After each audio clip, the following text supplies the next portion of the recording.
Assalamualaikum warahmatullahi wabarakatuh. Perkenalkan, nama saya Putri Umairah dari Prodi Rekam Medik dan Informasi Kesehatan di Politeknik Kesehatan Bakti Mulia Sukoharjo. Di video kali ini saya akan mereview materi kuliah tentang objektif basis data.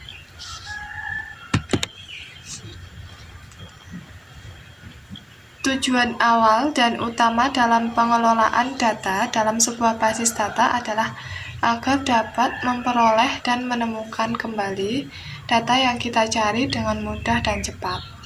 Di samping itu, pemanfaatan basis data untuk pengelolaan data juga memiliki tujuan-tujuan lain. Secara lebih lengkap, pemanfaatan basis data dilakukan untuk memenuhi sejumlah tujuan atau objektivitas seperti berikut. Kecepatan dan kemudahan atau speed. Pemanfaatan basis data memungkinkan untuk menyimpan data atau melakukan perubahan dan manipulasi data atau menampilkan kembali data tersebut dengan lebih cepat dan mudah daripada jika kita menyimpan data secara manual atau non-elektronis atau secara elektronis tetapi tidak dalam bentuk penerapan basis data. Misalnya dalam bentuk spreadsheet atau dokumen teks biasa. Selanjutnya, efisiensi ruang penyimpanan atau space.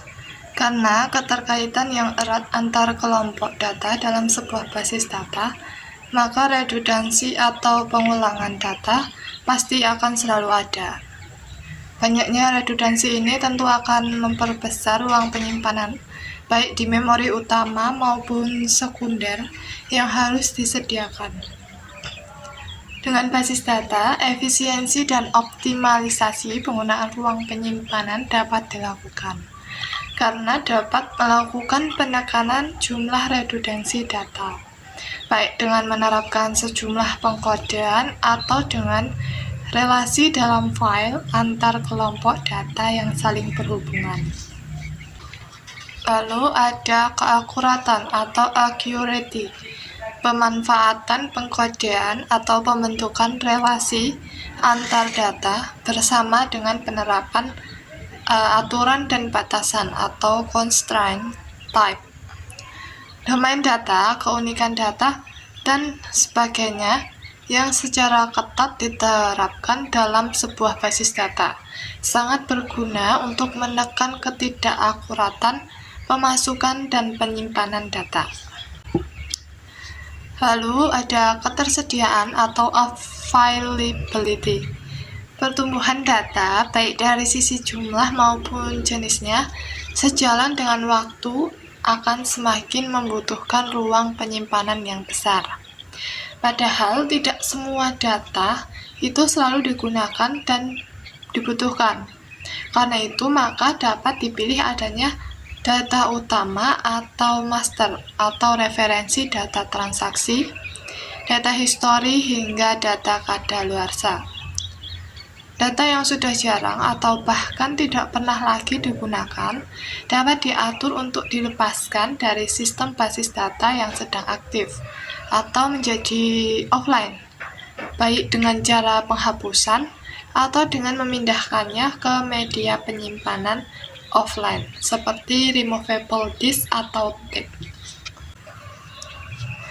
Di sisi lain, karena kepentingan pemakaian data, sebuah basis data dapat memiliki data yang disebar di banyak lokasi geografis. Data nasabah sebuah bank misalnya dipisah-pisah dan disimpan di lokasi yang sesuai dengan keberadaan nasabah. Dengan pemanfaatan teknologi jaringan komputer, data yang berada di suatu lokasi atau cabang dapat juga diakses menjadi tersedia dan available bagi lokasi atau cabang lain. Lalu ada kelengkapan atau completeness. Lengkap. Tidaknya data yang kita kelola dalam sebuah basis data bersifat relatif baik terhadap kebutuhan pemakai maupun terhadap waktu.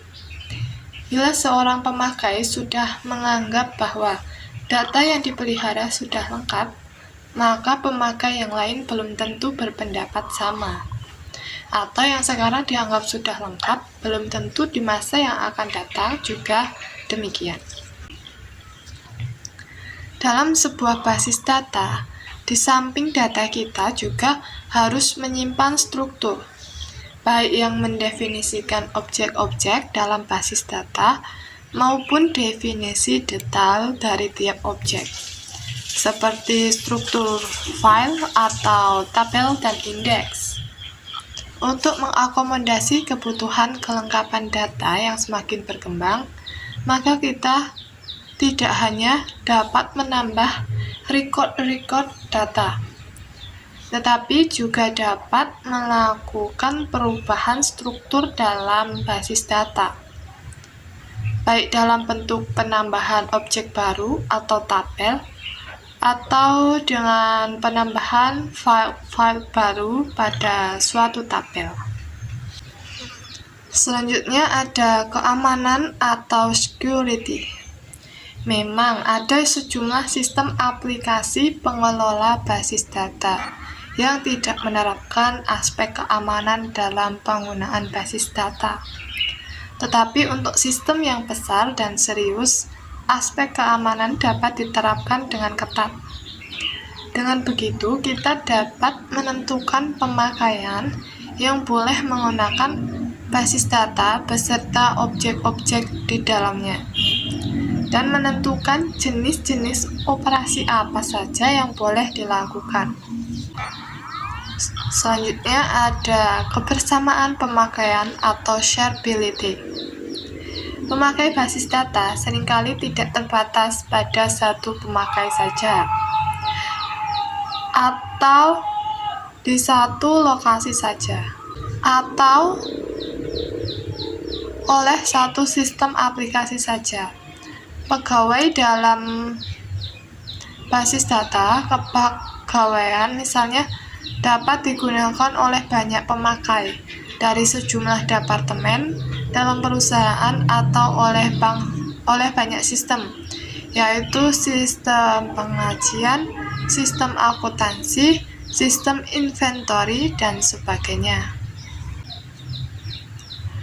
Basis data yang dikelola oleh sistem aplikasi yang mendukung lingkungan multi-user akan dapat memenuhi kebutuhan ini, tetapi tetap dengan menjaga dan menghimpun terhadap munculnya persoalan baru, seperti inkonsistensi data, karena data yang sama diubah oleh banyak pemakai pada saat yang bersamaan, atau kondisi deadlock, karena ada banyak pemakai yang saling menunggu untuk menggunakan data.